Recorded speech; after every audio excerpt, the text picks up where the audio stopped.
Gawat darurat bukan sekedar angka-angka, bukan juga sekedar tulisan-tulisan. Bahkan gawat darurat juga bukan sekedar apa kata peraturan perundang-undangan tentang kesehatan. Memahami gawat darurat tidak mudah, kontekstual medis. Kita tidak akan membahas sepenuhnya nanti pada sesi atau konten berikutnya. Demikian juga tetap ikuti webinar maupun kelas online kami. Namun pada kesempatan kali ini, mari kita lihat bersama-sama apa kata atau ketentuan undang-undang tentang gawat darurat, khususnya di dalam Omnibus Law Kesehatan atau Undang-Undang Nomor 17 Tahun 2023 tentang kesehatan. Saya Ardianto Panggeso, firma hukum advokasi Raja Wali Katulistiwa. Saya mulai dari definisi normatif rumah sakit. Pada dasarnya rumah sakit adalah Fasyankes atau fasilitas pelayanan kesehatan yang menyelenggarakan pelayanan kesehatan perseorangan, menyediakan pelayanan gawat darurat. Yang namanya rumah sakit menyediakan pelayanan gawat darurat. Gawat darurat itu sendiri secara normatif ditulis sebagai keadaan klinis. Siapa yang mengerti keadaan klinis pasien? Yang membutuhkan tindakan medis dan garing atau psikologis segera guna penyelamatan nyawa dan pencegahan kedisabilitasan. Sifatnya segera, ya, untuk penyelamatan nyawa dan pencegahan kedisabilitasan atau kecacatan secara sederhana. Pada dasarnya setiap orang itu berhak menentukan sendiri pelayanan kesehatan yang diperlukan bagi dirinya secara mandiri dan bertanggung jawab. Setiap orang berhak menentukan sendiri pelayanan kesehatan yang diperlukan bagi dirinya secara mandiri. Ya. Namun, hak secara mandiri tersebut dikecualikan untuk pelayanan kesehatan gawat darurat.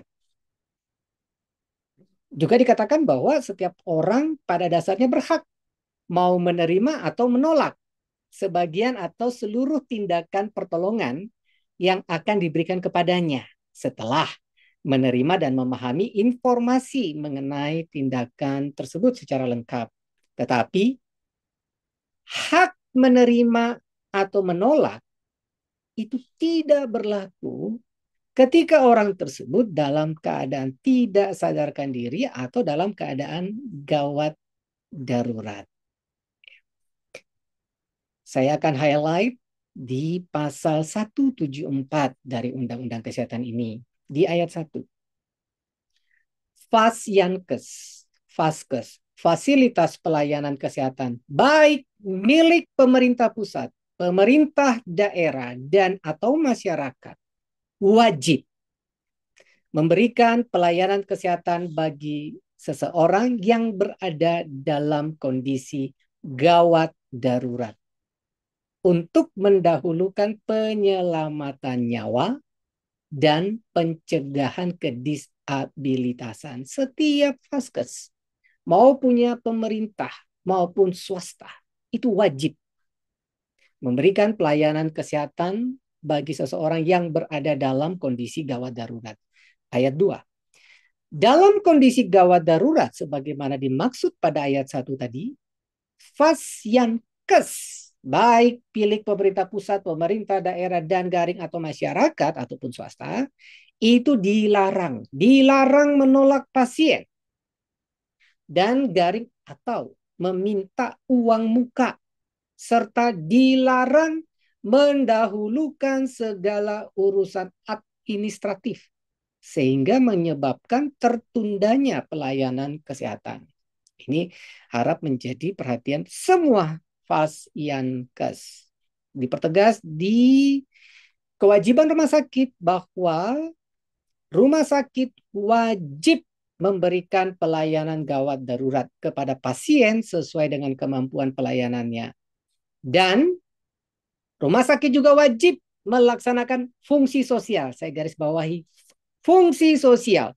Ini wajib dilaksanakan, ya.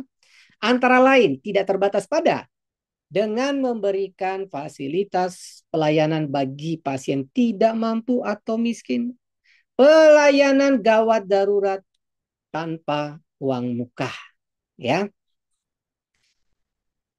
Tidak hanya fasiankes, tidak hanya rumah sakit, tenaga medis dan tenaga kesehatan, Named Nakes yang menjalankan praktek pada fasilitas pelayanan kesehatan wajib memberikan pertolongan pertama kepada pasien dalam keadaan gawat darurat dan garing atau pada bencana.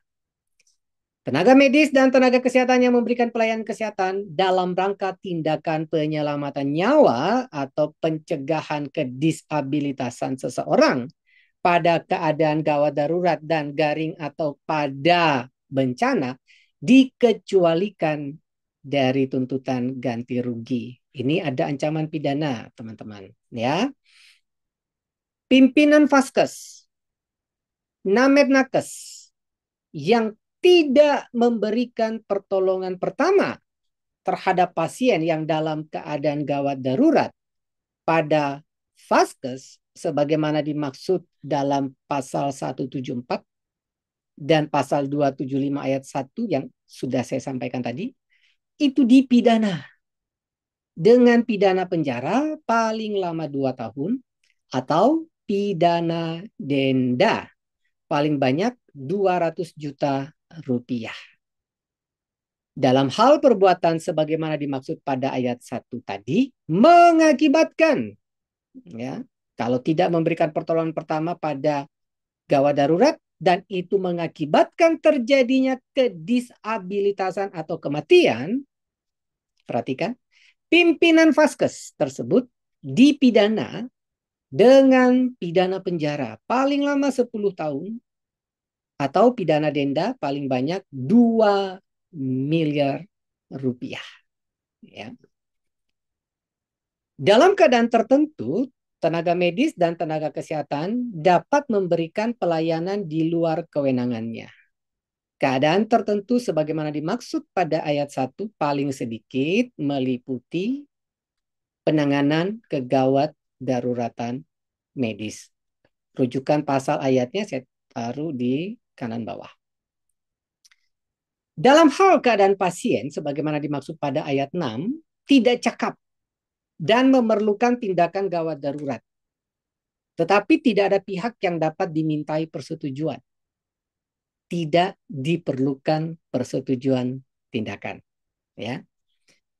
Pada prinsipnya, yang berhak memberikan persetujuan adalah pasien yang bersangkutan. Tetapi apabila pasien tidak cakap atau berada di bawah pengampuan under kuratel, persetujuan atau penolakan tindakan pelayanan kesehatan itu diberikan oleh keluarga terdekat. Siapa keluarga terdekat pasien? Antara lain suami atau istrinya, ya, ayah atau ibu kandung, anak kandung atau saudara kandung yang telah dewasa. Dalam keadaan gawat darurat untuk menyelamatkan nyawa pasien tidak diperlukan persetujuan. Sekali lagi, ini belumlah mewakili tentang gawat darurat secara keseluruhan, tetapi setidaknya kita tahu beberapa catatan normatif di dalam Undang-Undang Kesehatan Omnibus Law tentang gawat darurat. Silakan ikuti konten kami lebih lanjut. Bila teman-teman ingin mengikuti webinar, free webinar maupun kelas online kami adakan setiap minggu, setidak-tidaknya 2 kali dalam 1 bulan.